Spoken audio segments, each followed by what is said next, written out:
Financial Matters. 23 minutes after 8 o'clock, Dr. Frank Magwegwe is here with me. We're talking about the issue of the credit score. Yeah? Doc?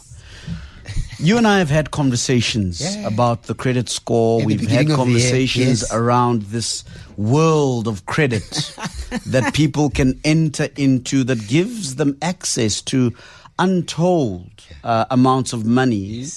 And we enjoy the convenience of credit and so forth. Who are the people that make these decisions? And I know that one of the tools that they use for the assessment of whether or not you're allowed into that fraternity is the credit score. But, absolutely. But who are these people that are responsible for gatekeeping? And powerful. It's absolutely powerful. Who are these people? Good evening, 702 listeners. Good evening, Cape Talk listeners. We're carrying on with our theme. Recall last week we spoke about things are tough at the moment. Yeah. And often the mistake consumers make when things are a little bit difficult. And we are talking about making payments on time. We had Bra Aubrey today, African Bank, reporting that they've swung into a loss. They lost money because a lot of their customers are not paying back the loans. Right? We had that from Capitec, from Nedbank, who reported also a little while ago. Just the consumer is in trouble. They are struggling to pay back.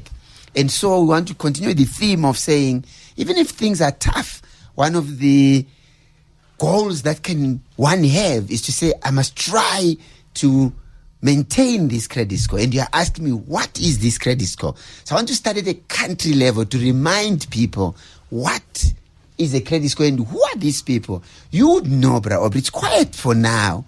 But do you remember, some people were even using very strong words. Yeah. When we were talking about Moody's. Yes. S&P. Yes. Fitch ratings. Yes. You remember? Yes. Right, downgrading SA. Yes. Who the hell are you with for the power to downgrade a country into junk status?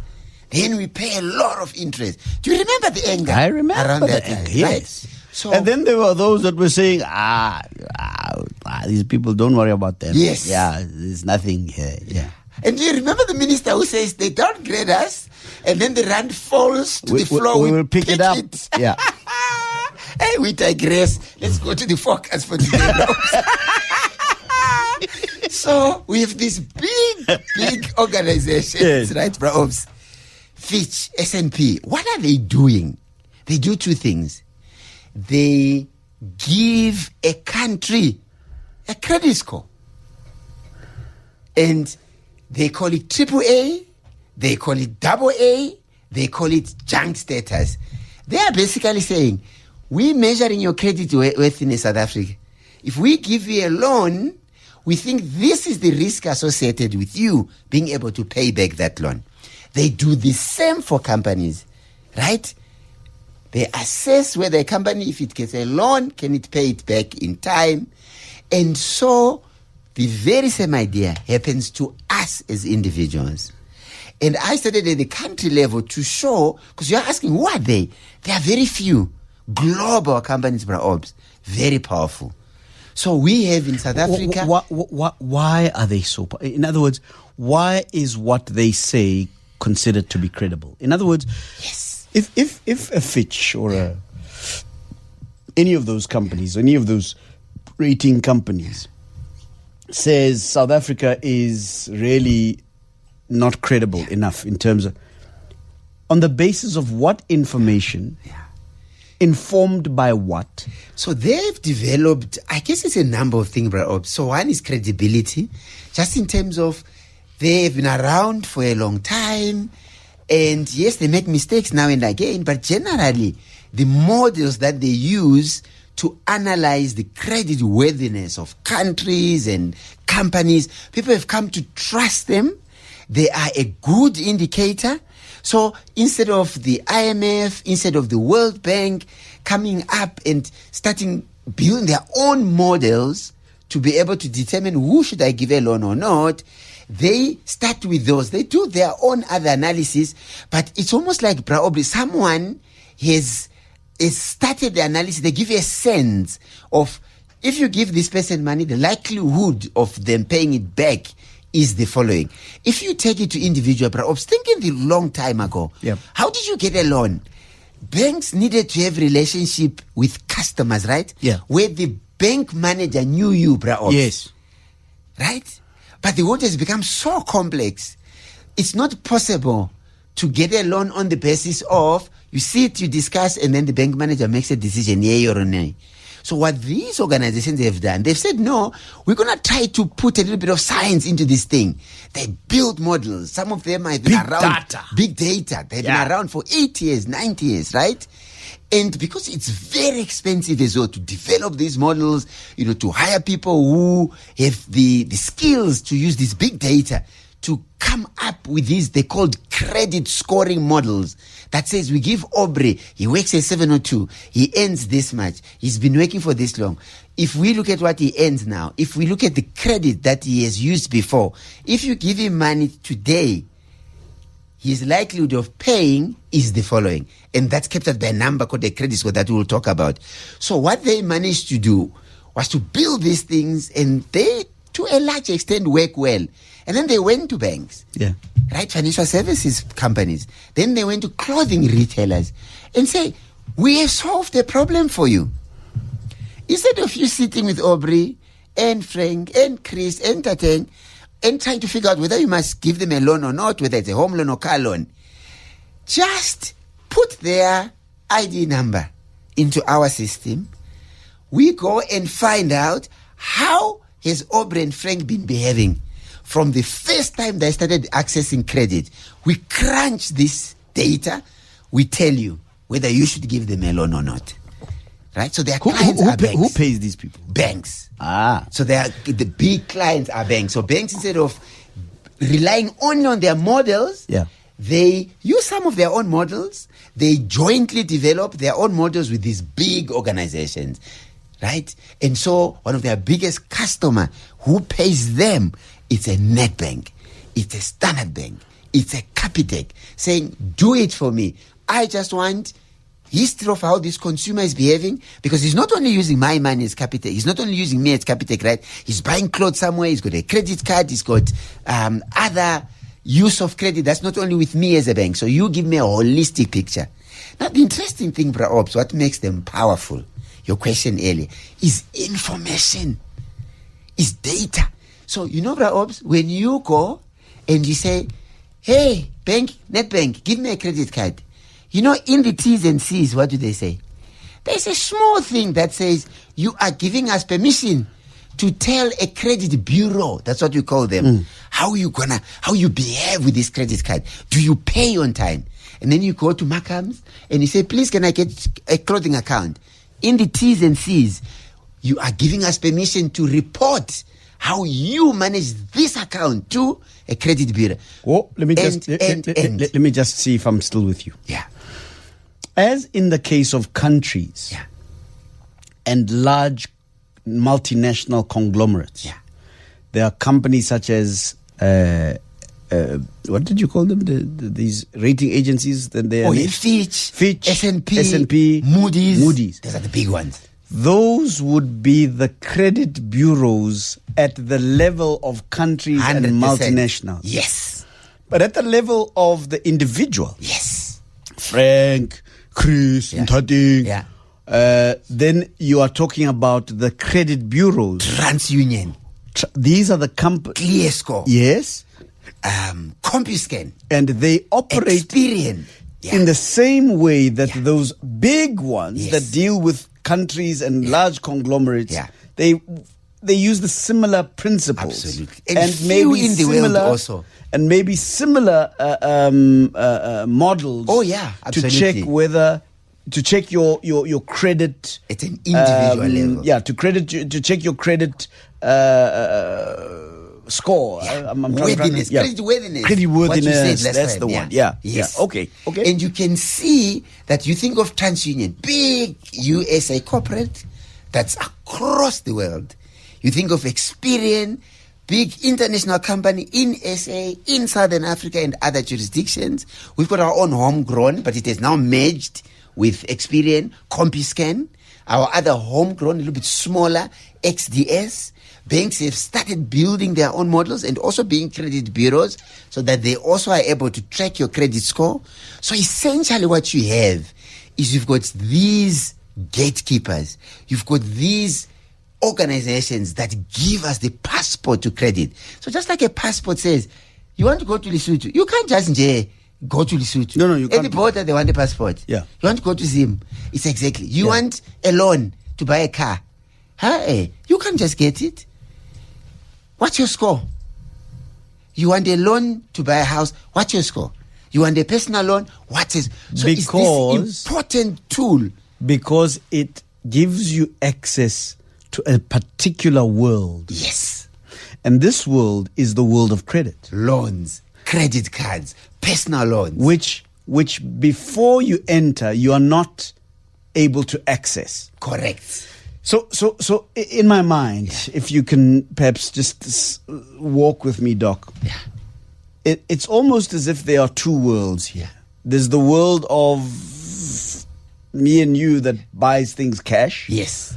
And then there's this other world that gives you access to money and access to credit and access to things. But there is a border gate. Yes. That border gate is policed by these TransUnion, by these companies. CompuScan, Experian. Before we even move on, Yeah.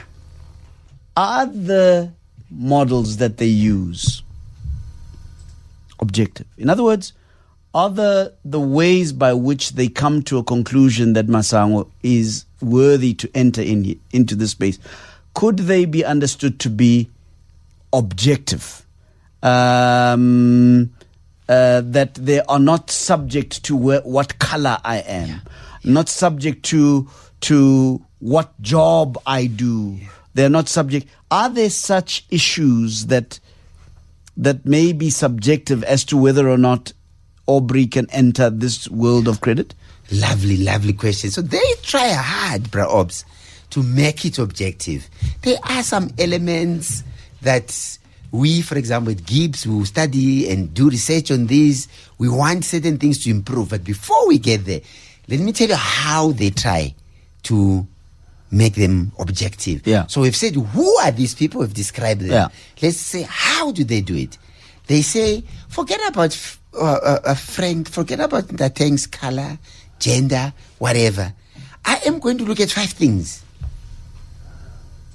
Those 5 things are, let me look at how much debt right now does Bra observe.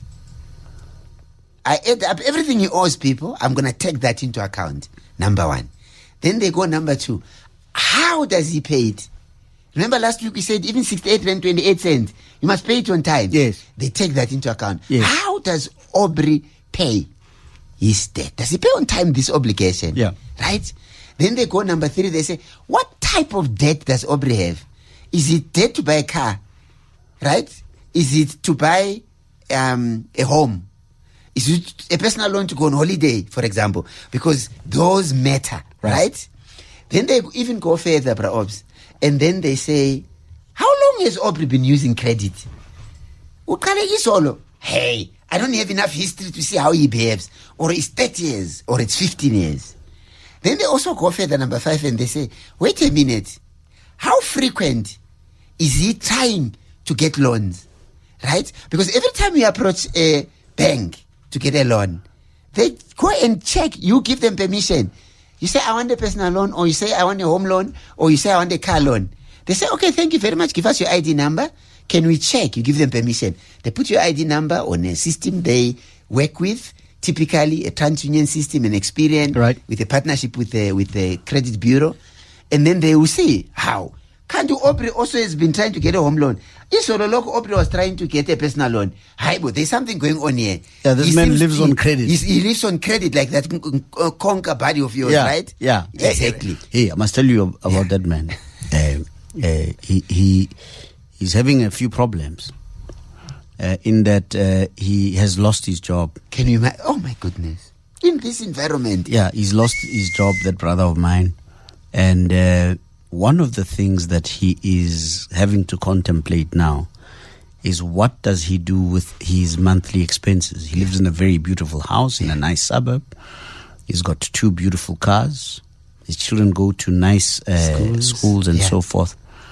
And one of the things that he has been saying to me is, Masango, what do I do? Do I sell my home? What do I do? Do I sell the cars? Do I sell the cars and so forth? So he might even be thinking about his credit score. He might not use that language, right? Yeah. But he's there now. Yes. A very, very difficult moment for him.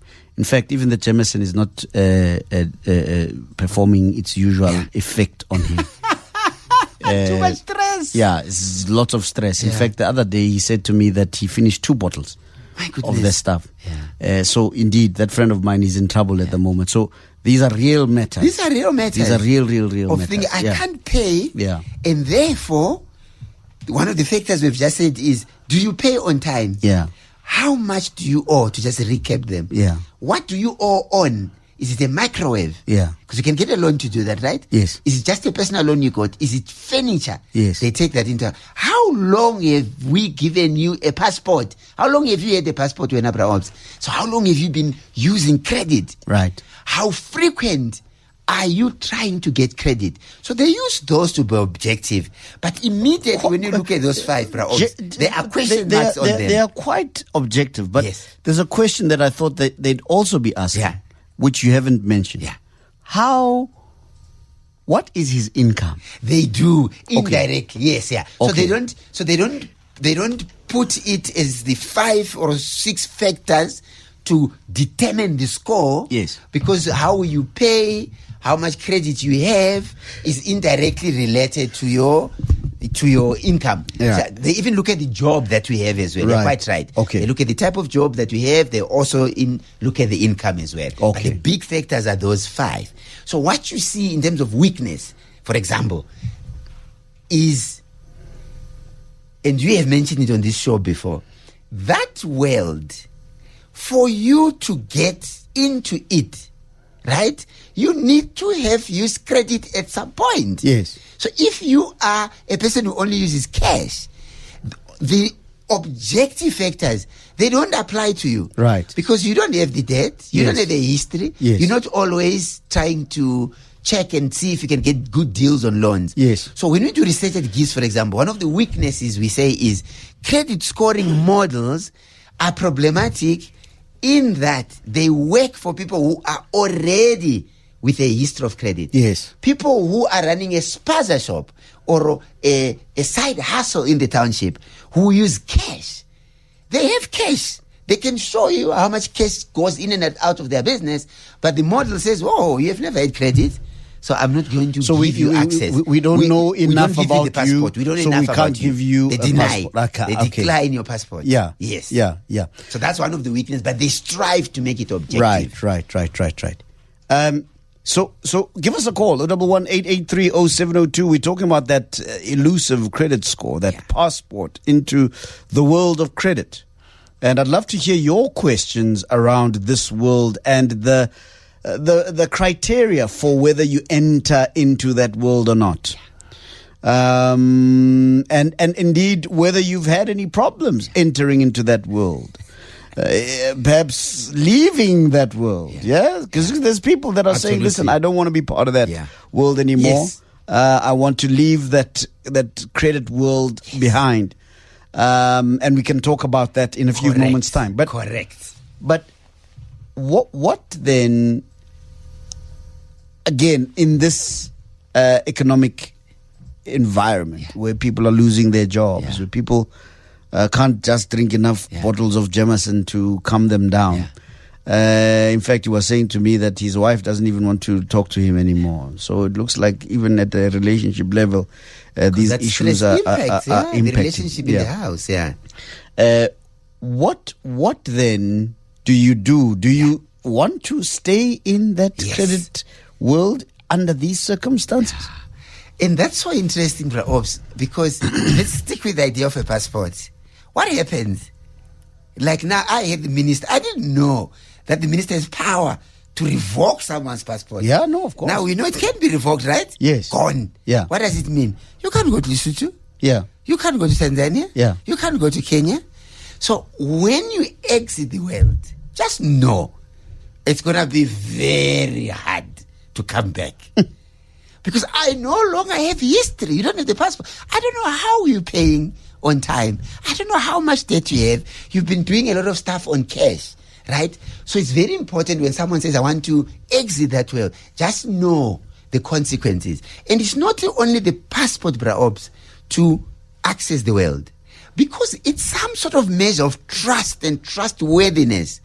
Employers, in some jobs, they check your credit score. Yes. As part of verifying whether they should employ you or not. Yes. Because it's got this sense of you honor your obligations, right. Number one.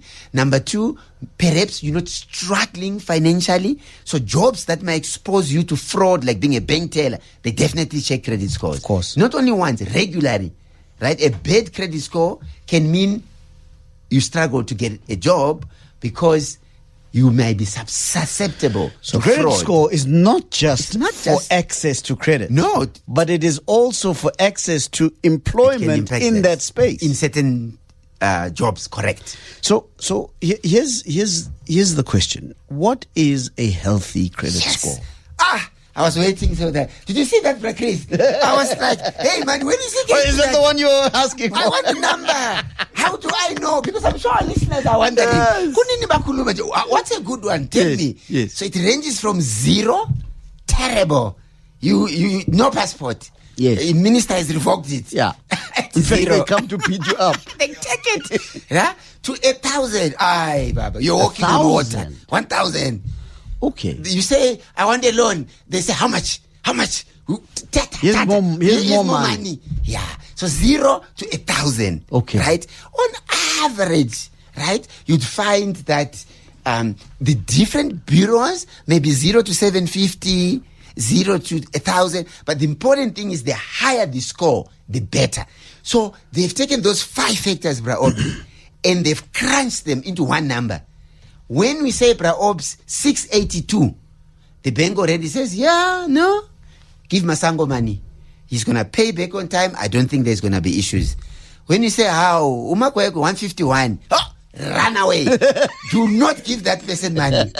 Just in one time. Run away. Don't even talk to that Don't man. talk to him. Run away. Yeah, exactly. So they've quantified that one number. 0 to 1,000. Are there people that have 1,000? Very high. And they work so hard because what are the benefits, Braobs? Remember, it's not just a passport. Yeah. When you have a good score, you get good interest rates. Of course. Because you pay well on time. Those are the people that are going to say prime minus 2%. You pay well.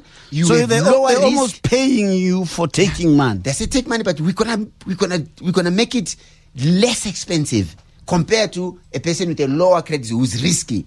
So there are many benefits to a good credit score. But I'm actually interested to know how are there people that have a credit score that is at the level of 1,000? No, I haven't seen that, but I've seen close. Like 882. Really? Some bureaus end up at 750, for example. I've seen 702. Number 1 883 Yeah. 702. That was not planned. That's just the number that came to me. 702 out of 750. So what is considered the average? I was looking at my credit score on ClearScore. Yeah. There's an advert on television. Correct. With 2 guys sitting there, they're watching the television, and the other one says, I'm thinking about buying a car. And the other one says, yeah, what is your credit score? What is that? And they go into the whole story. Yeah. So I went into that thing, and it gave me a particular number. Yeah.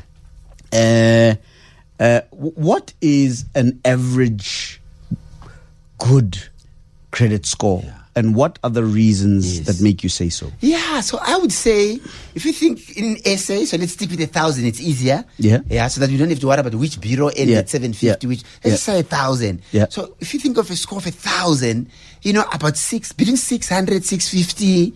Why? Because they are basically saying on that score, you have demonstrated good discipline in paying on time as you agreed, the debit order runs, the money is there and you pay, number one. Number two, they say, you're also managing well the amount. You're a person who's saying, I may have a 10,000 on my credit card as a limit. Yes. I'm not going to max it. The person at about 650, this person say, yes, I have a 10,000 limit, but it doesn't mean I must hit this in, because the moment you use all that in a credit, it drops your score as well. Yes. So you are managing your limits well. You have a good mix of personal loans that don't have an asset associated with them, and a loan like a car loan. If things go bad, the bank can take the car or the house. So you're not using excess overdrafts. What is the name of those loans that don't have a credit? Payday loans? No, the loans that don't have some sort of collateral connected to them. What do you call them again? Like just a personal loan? Yes. Yeah. So in other words, they don't have some unsecured. Yes. Unsecured. Right. Yes. We must get this terminology right, correct. doctor. These are very important things. You're on your way. Remember, at least we said certificate at the end of the year. Unsecured loans. Unsecured loans. That's the loan where you don't have a collect or some sort of thing that they can take away should you not pay. Yeah. All right, I want to take some calls. Let's speak to Ralphie in Midrand. Ralphie, good evening to you. Hi guys, how are you guys? Very good, thank you, Ralphie. What's your question or comment for the doctor? So, doctor, I'm a young professional, right? I come from the rural areas. I did my studying here in Gauteng, and unfortunately got a job here in Gauteng. Yeah. So when you're coming from a rural area, being a student, suddenly you get a job. You now need a place to stay, and as a young professional, you do not have a good credit score. Like, you did not buy a car on credit, or you don't have like a clothing account and stuff like that. Most of your things that you need in life was bought for you by your parents and stuff like that. Now, when you need a place to stay, you have to apply, and then your agents will look at your credit score and deny you because your credit score is quite bad. So as a young professional, is it not a smart decision not to put yourself in a debt at a very young age, knowing your financial situation, and just go buy things on credit just full of credit score? And how do we actually go about it? Like, when you're young and you don't have that good credit score and you want to apply for things, especially like an apartment, and qualify for that, how do you go about that? Excellent question, Ralphie. Doc? And what a wonderful question. Thank you so much. Because it's nice, it's broad, it gives us an opportunity to talk about the advantages and the disadvantages when you are young of trying to get your credit score. So let's talk of how do you get to have one. So how do you get to have one? It's simply a matter of, I can see you bought something on credit. That's number one evidence. And I start monitoring how you pay it, right? So we often say, Abra Obs, start with something small like a clothing account, right? Because it's not about the amount. It's not you got 100,000 and so you have a higher credit score. It's about you get credit and you are disciplined to honor those obligations of paying it, right? So often a clothing account is a good thing. A phone on account, a phone on what you call on a plan with a Vodacom, with an MTN, that build that history. Yeah. So I just want to demystify the idea that, or remove the myth. It's the amount. It's not the amount. It's the frequency and your credibility and reliability. Right. Yeah. So be careful about wanting to get your credit score, building credit history, in other words. And what do you do, bro? Obviously, one of the common mistakes that we see, someone gets a credit card, they max it, right? Yeah. 5,000, then IFL. That's you establishing credit, but that's actually bad. If your limit is 5,000, you maxing it, right? So it's about not the amount. Watch out for, I want to get a credit card and I use whatever the limit they've given me. That is not necessarily what's going to make you have a good score. It's about having discipline, small amount to get the score going, and paying timeously. Should you have problem paying, perhaps, what do? You need to approach the institution, what we spoke about last week around financial stress, so that you can't miss a payment, Obs, and pay double next month. No. The bureau has already missed a payment. This means to me that you are communicating reliability and credibility. Absolutely. So it's not so much how much you qualify for. It's what you qualify for and how well you manage what you qualify for. Even if the small that you have, manage it well. Yeah. And that will increase your absolutely. Yeah, it increases your credit score, which then increases the limits that financial institutions are happy to give you, which will reduce your interest rate. So to go back to this idea, 702 and Cape Talk listener, the banks, the Standard Banks, the Nedbank of this world, the Capitex, they can't read your mind. You said run debit order on the 1st of the month. You then, let's just think about the logic of it. You then say, no, I don't have money this month. I will pay double. How do they know you're going to pay double? Yeah. If you haven't told them. Yeah. How? Sure. Njani? Sure. They can't. Therefore, that communication channel is very important to say, don't think it's just okay, I'll pay double next month. They don't know. So, and it's automated. They run a debit order. There's no money. Immediately, they report to the bureau. You missed the payment. This one is not to be trusted. It's automatic. Yeah. They don't wait and, he then pay double and then they tell the bureau. I want to read you a question that's come through from Boss Lady. Says, the credit score topic is an educational subject on most of us. We don't understand how does it go? Yeah. Okay. Ask Professor if small lending institutions like Wonga, why do they pull the scores down? Do they pull the scores down? They do. Okay, and why? They do. Beautiful question. Yeah. They do. And what is Wonga? Wonga is an online credit provider. Okay. They're less strict when compared to the mainstream banks because their business is giving small loans, 2,000 rand, 800 rand, 500 rand, small loans, perhaps. And Boss Lady, you are spot on. When the credit bureau looks at, wait a minute, Ops. Is Wonga getting money from Wonga there? BKF Finance Ekonenapaya 250. Course, What's happening? He's got problems with cash flow. Yeah. So every month he is contributing to meeting our expenses on a month-by-month basis by getting all those small loans. So the credit bureau penalizes borrowing you from Peter to pay Paul. Oh, too many of using these small loans. No, it pushes your score down because you are telling me I don't have enough money at the end of the month to meet my expenses. When it's not enough, I go online to Ewonga, and it's not only, there are many of them. Let's take some. I'm going to take two calls because of time. Ubanzi in Rudaport. Hi, Ubanzi. Hi, Bra. Yeah, go for it, my brother.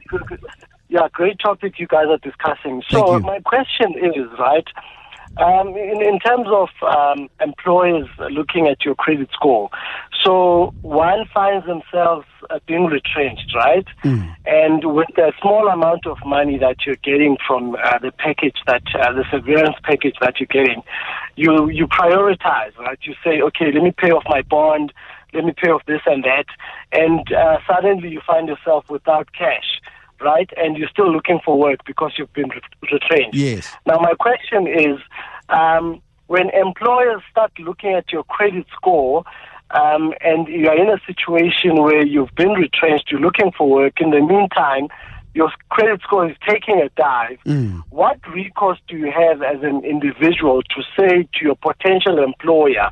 Or perhaps my question should be, is it fair for employers to look at your credit score not knowing your circumstances? Because obviously they might go to the credit bureau and let's look at Banzi's credit score to find only that he has a bad credit score. In the meantime, they don't know the circumstances that led to you having that bad credit score. I don't know if my question makes a lot of sense. Yeah, it does, yeah. Once it makes a lot of sense. All right, let's go. Let's continue, Doc. The answer, Deborah, is two things. One, the employer can't go and check your credit score without your permission because it's a confidential document. Yes. So they would have informed you that as part of our checks, we're going to look at a number of things, educational qualifications and credit score, right? Yeah. Because they can't just use the credit score to whether they hire you or not. Yeah. That's not allowed by our law. But it's going to be one of the things they take into account. So to answer this question directly, if you are applying for such a role where they are interested in checking your credit score, what you then have to say is upfront, because you sign a document that says, yeah, you can check qualifications, ID, whatever. You then say, well, guys, I know my credit score took a bit of a dive because actually I've been retrenched for 3 months. I've been struggling to pay, my bills. I'm a little bit behind. This is the arrangement I came up with the financial service provider. So be upfront as opposed to you being quiet. Yes. And then they get the number, but you didn't kind of, give context. So that's the important thing. How often do they check your credit behavior to either upgrade you or downgrade you? Is it a monthly thing? Is it a quarterly regularly, thing? Yeah. So every month, the score can move up and down, depending on those 5. How well are you paying? How much total debt do you have? What is the debt on? Are you busy checking for new debt on? So every month you can actually see I'm 624, then you go to 675, then you can go down. And the nice thing about apps like a Nedbank app, a Clear Score app, for example, they actually give you reasons what has moved your score. So it moves pretty much month by month. There can be some small movements. Dr. Magwegwe, how do we get in touch with you as we close? FrankMagwegwe.com. And talk to Frank. Very simple. Prescription for today. A credit score is free. We've got a wonderful National Credit Act. Once a year, you are allowed to get a free credit report. Do yourself a favor. Go to Experian, CombiScan, or to a Clear Score, or to a Nedbank app.